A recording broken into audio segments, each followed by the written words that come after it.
Olá, turma, tudo bem? Bora lá para nossa leitura, mais um dia, né?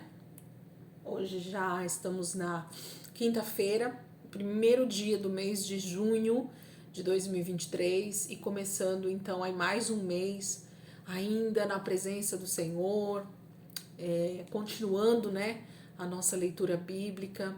Como é bom, né, ir caminhando aos poucos, com tranquilidade, com perseverança.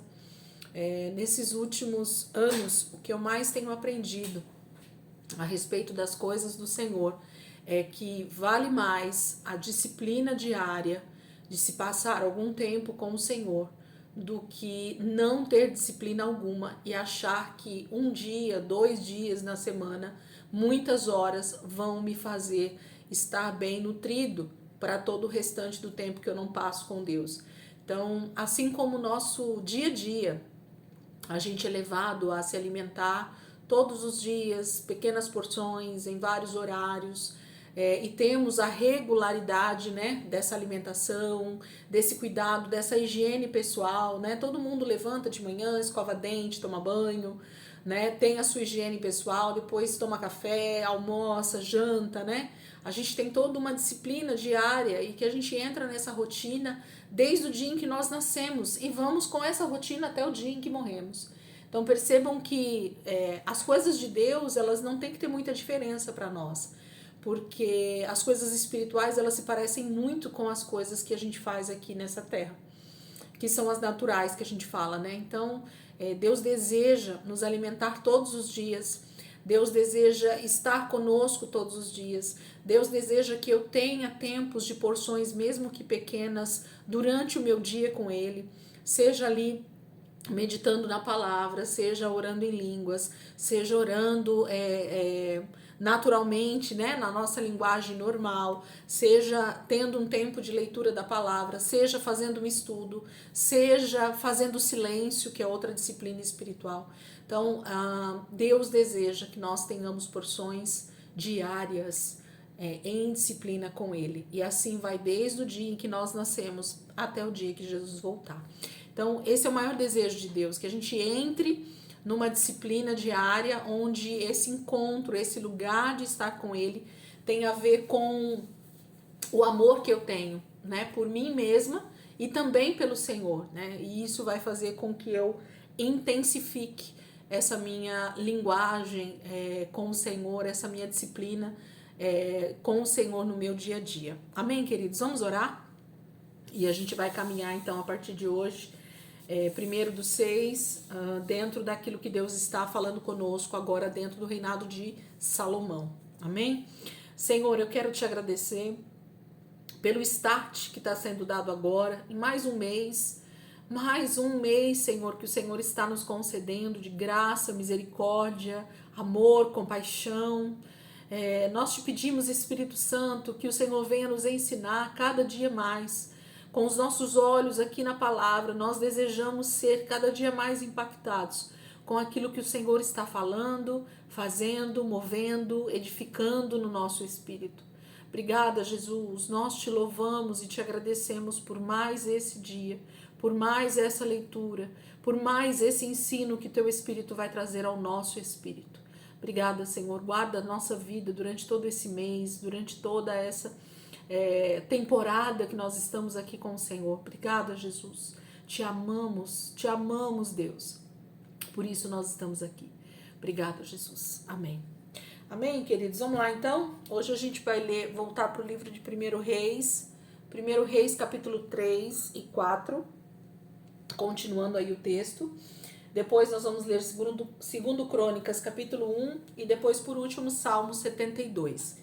Então, 1 Reis, capítulo 3 e capítulo 4. Vamos lá. 1 Reis, capítulo 3 diz assim: Salomão fez um trato com o faraó, rei do Egito, e se casou com a sua filha.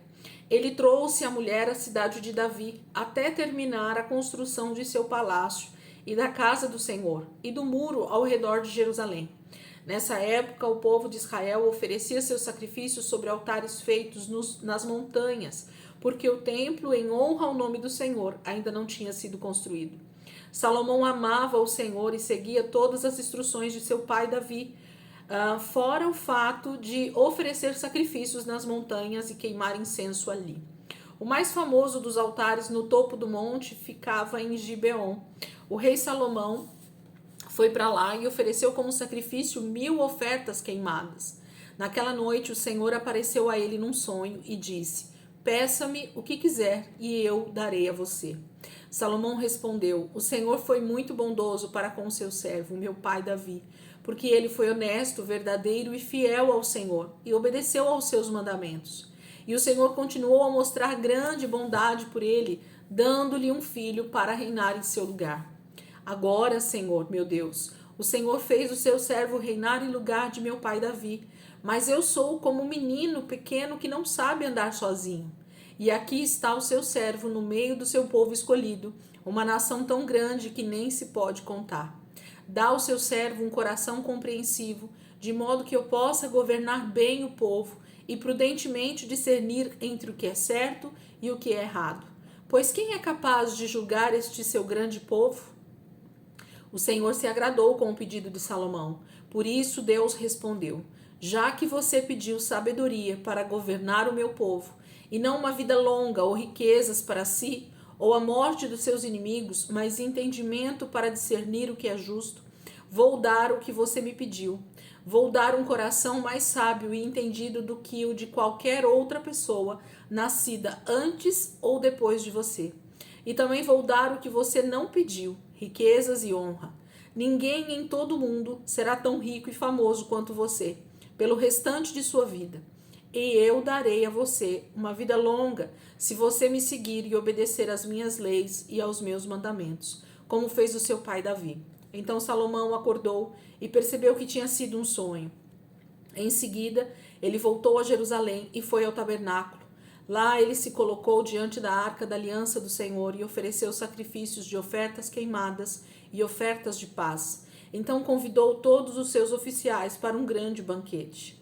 Logo depois disso, 2 prostitutas compareceram diante do rei para ele resolver uma discussão entre elas. E uma delas disse: meu senhor, nós moramos na mesma casa. Eu dei à luz um filho e ela estava comigo na casa. Quando ele estava com 3 dias, esta mulher também deu à luz um filho. Não havia ninguém mais em minha casa, né? Não havia ninguém mais em casa, mas o bebê dela morreu durante a noite quando ela, dormindo, se deitou sobre ele. Então ela se levantou de noite e tirou o meu filho do meu lado enquanto eu, sua serva, dormia, e o colocou do lado dela. Em seguida, colocou o filho dela que estava morto ao meu lado. No meio da noite, quando quis dar de mamar ao meu filho, ele estava morto. Mas quando ficou claro o dia, eu vi que não era o filho que eu dera à luz. Então a outra mulher disse: certamente que o filho era dela e o filho vivo era o meu. Não, disse a primeira mulher, o morto era seu e o vivo era o meu. E assim elas discutiam diante do rei.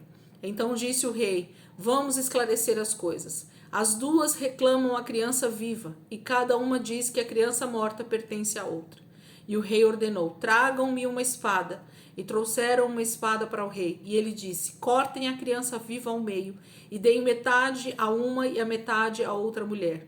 A mulher que realmente era mãe da criança e que amava muito seu filho clamou: oh, não, meu senhor, dê a ela a criança viva, não matem o menino. A outra mulher, porém, dizia: muito bem, ele não será nem seu e nem meu, dividam o menino entre nós duas. Então o rei disse: deem a criança à mulher que deseja que ele viva, pois ela é a mãe.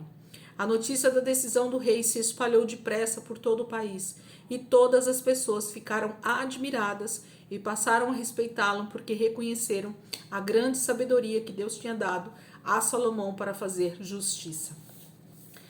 Capítulo 3 então fala, né, desse início do reinado aí de Salomão. Ele já está no trono, seu pai já havia passado esse bastão para Salomão, e ele então em sonho, né, o Senhor aparece para ele em sonho, depois de oferecer sacrifícios no monte ao Senhor. O Senhor aparece em sonho e faz a grande pergunta, ou a grande questão que todo mundo prega, que todo mundo fala a respeito de Salomão: pede-me o que queres e eu te darei.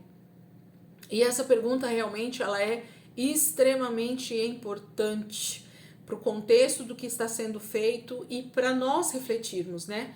Porque a tendência do ser humano realmente é pedir sempre para si.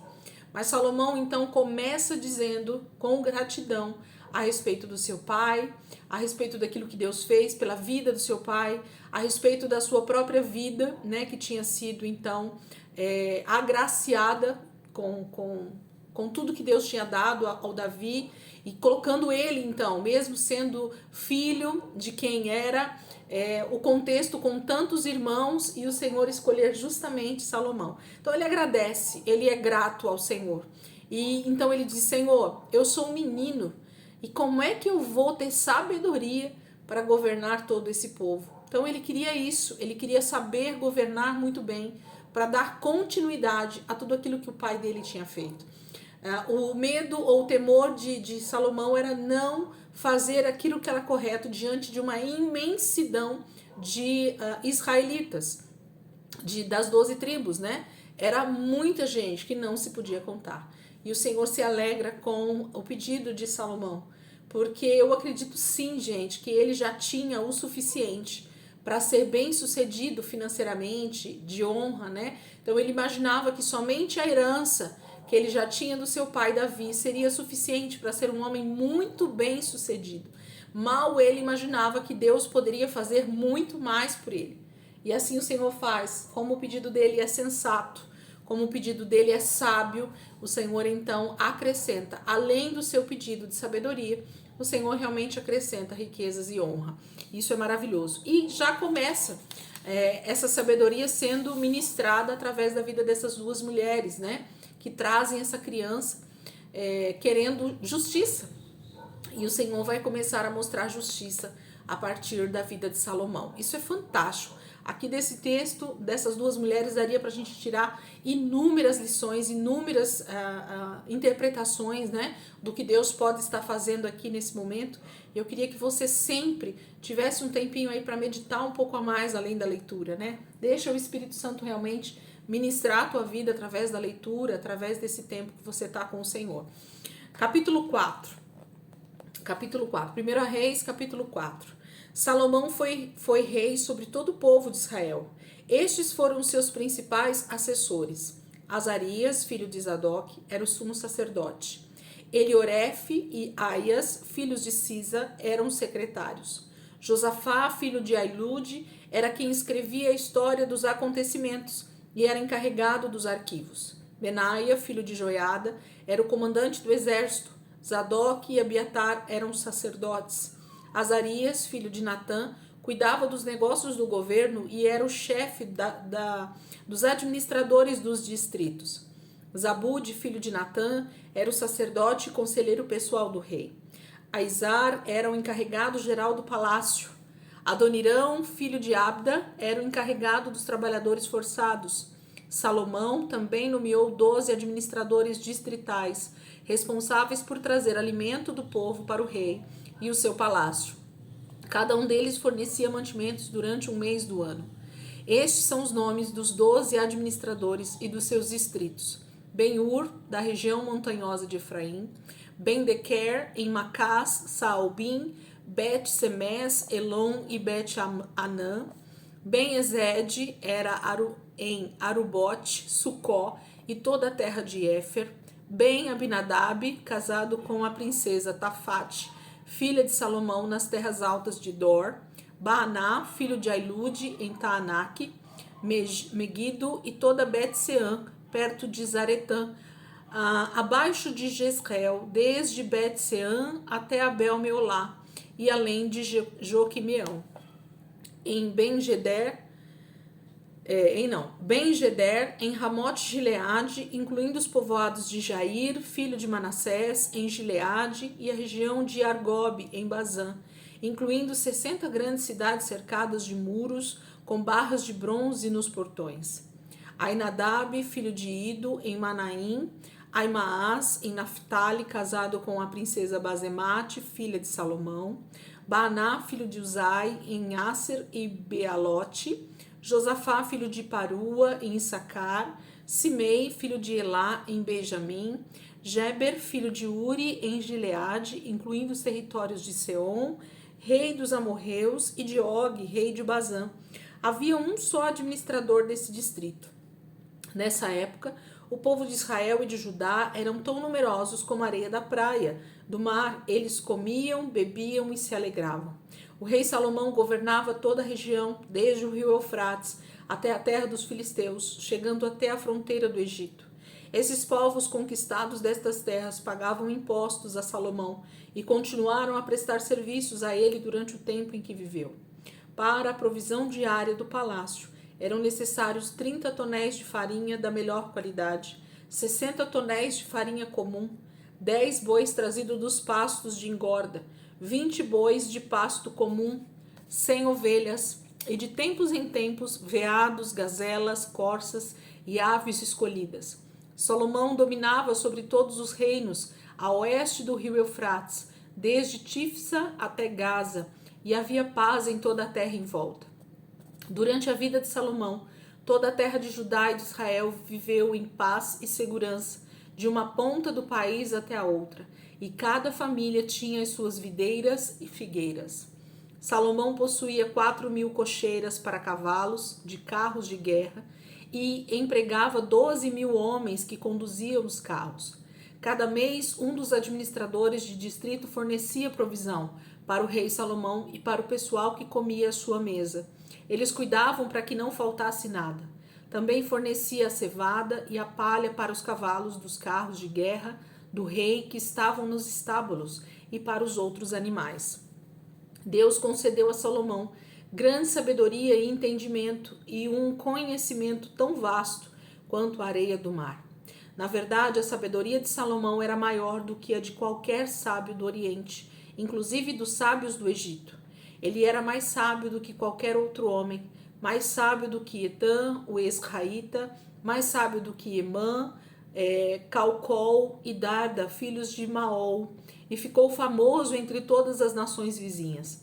Ele foi autor de 3.000 provérbios e escreveu 1.050 canções. Foi um grande estudioso da natureza e tinha muito interesse nos animais, nos pássaros, nas serpentes, nos peixes e nas árvores, desde os grandes cedros do Líbano até a pequena planta de isopo que cresce nas fendas dos muros. E os reis de todas as nações ouviram falar da sabedoria de Salomão e enviaram seus representantes a ele em busca de conselho.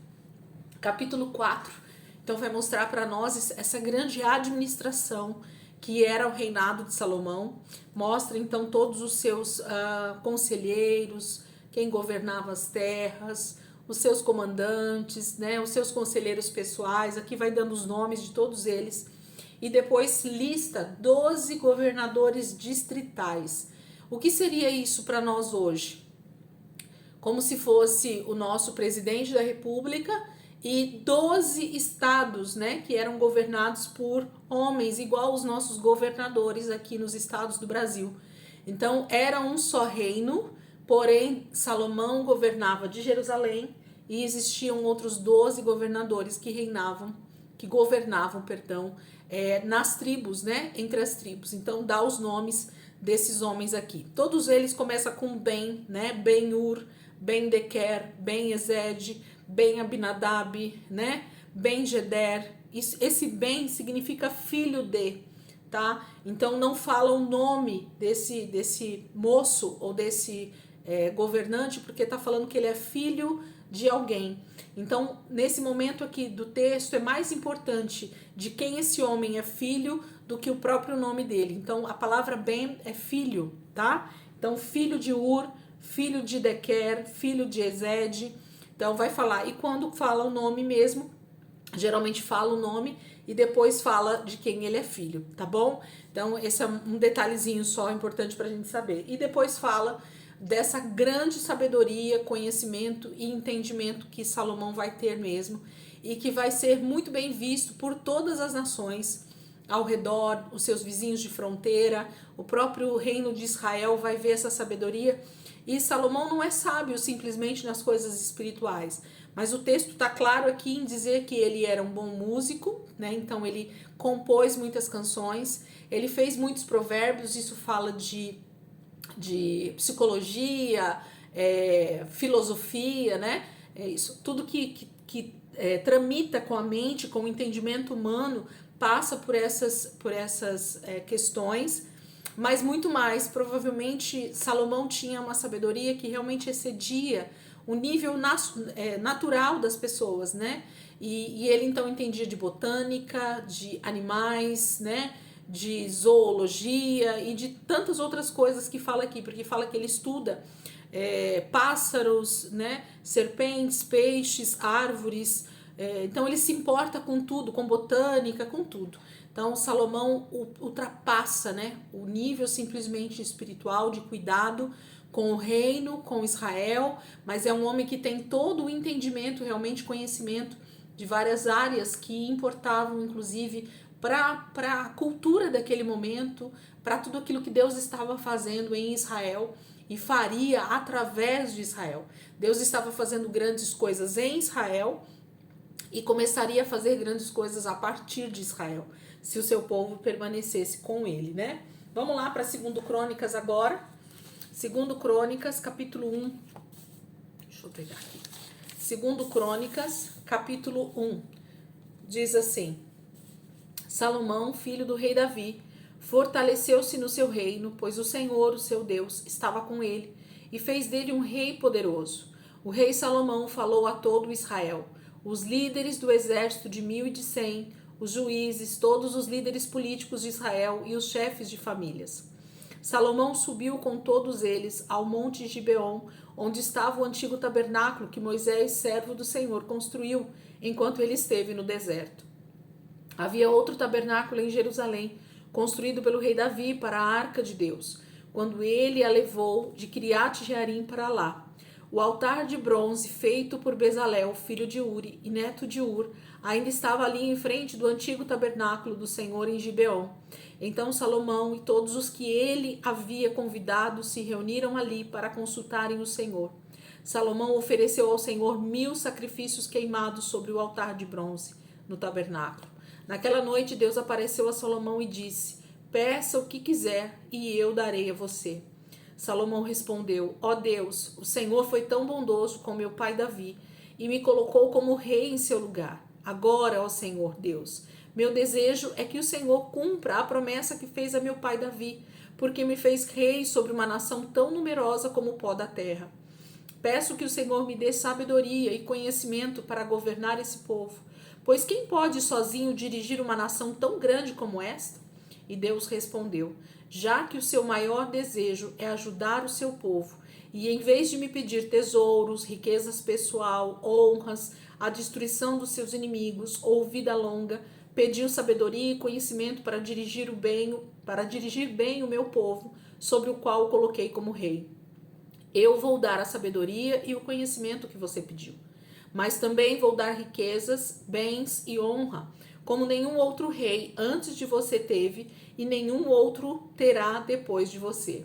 Então Salomão deixou o tabernáculo, desceu do monte Gibeon e voltou a Jerusalém para governar Israel.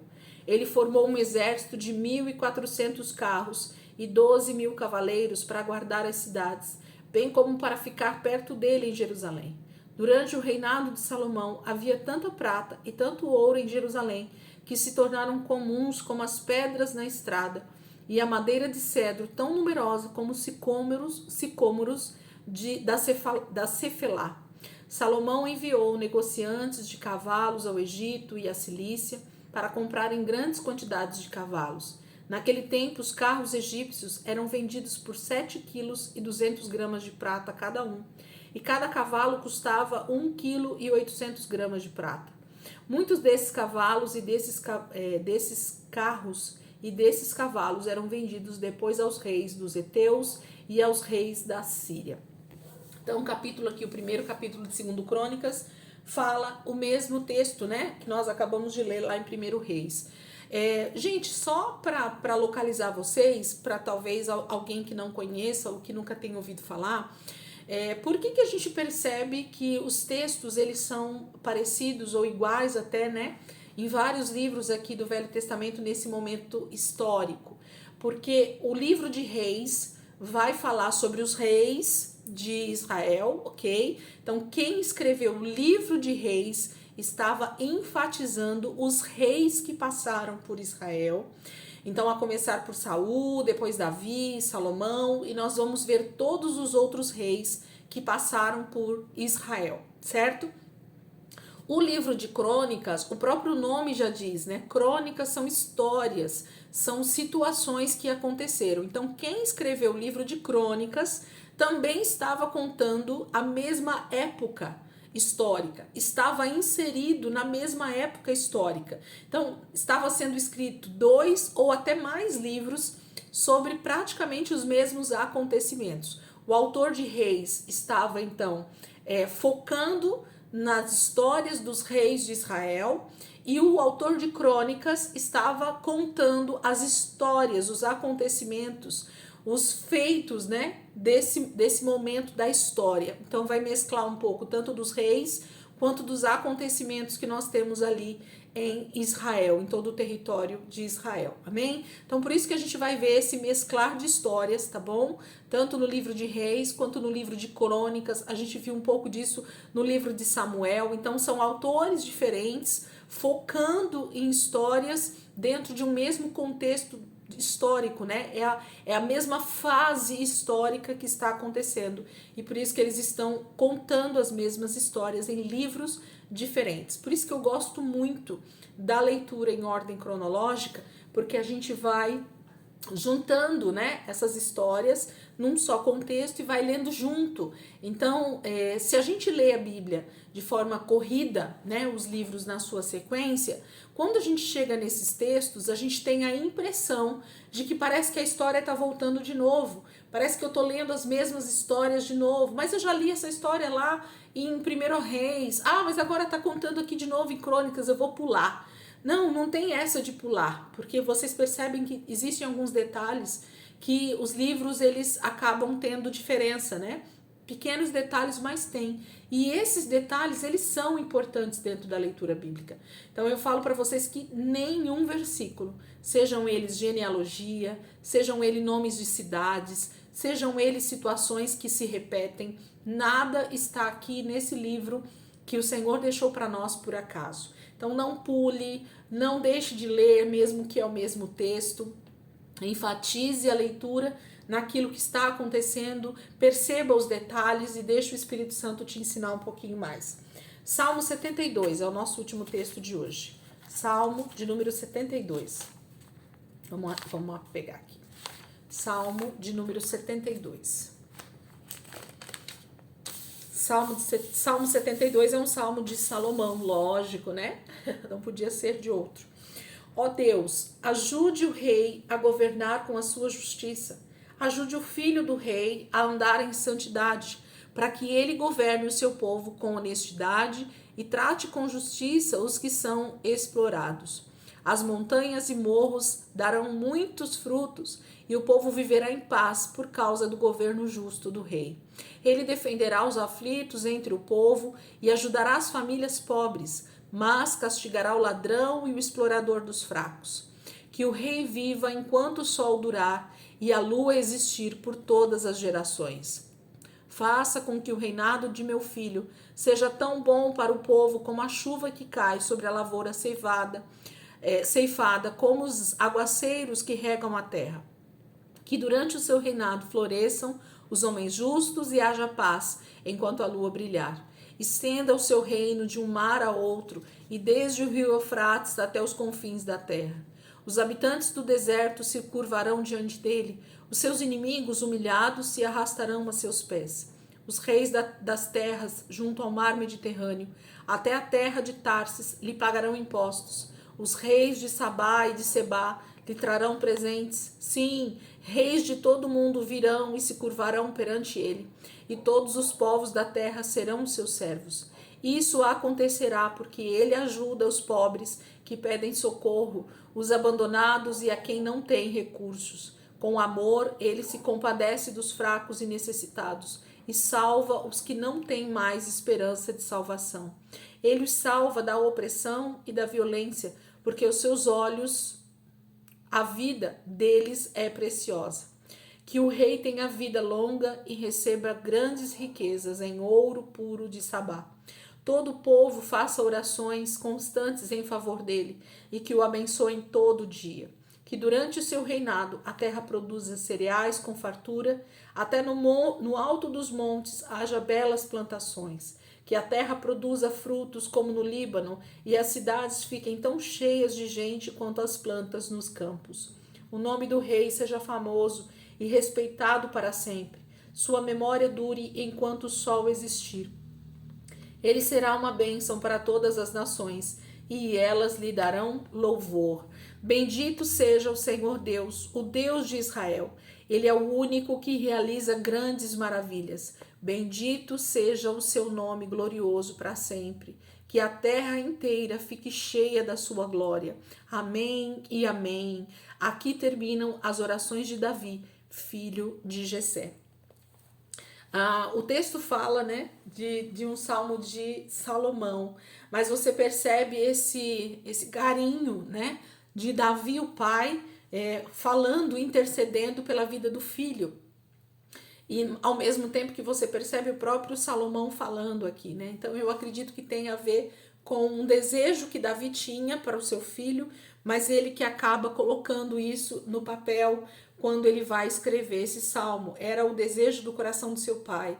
Talvez eram as últimas palavras de Davi a Salomão. Talvez foi algum momento em que Salomão foi, né, foi aconselhado por Davi, ou Davi orou por ele, fez essa oração como está aqui. Então a gente não sabe exatamente, porque o texto termina falando que essas aqui são as orações de Davi, filho de Jessé, né? Mas o texto fala que esse salmo é de Salomão.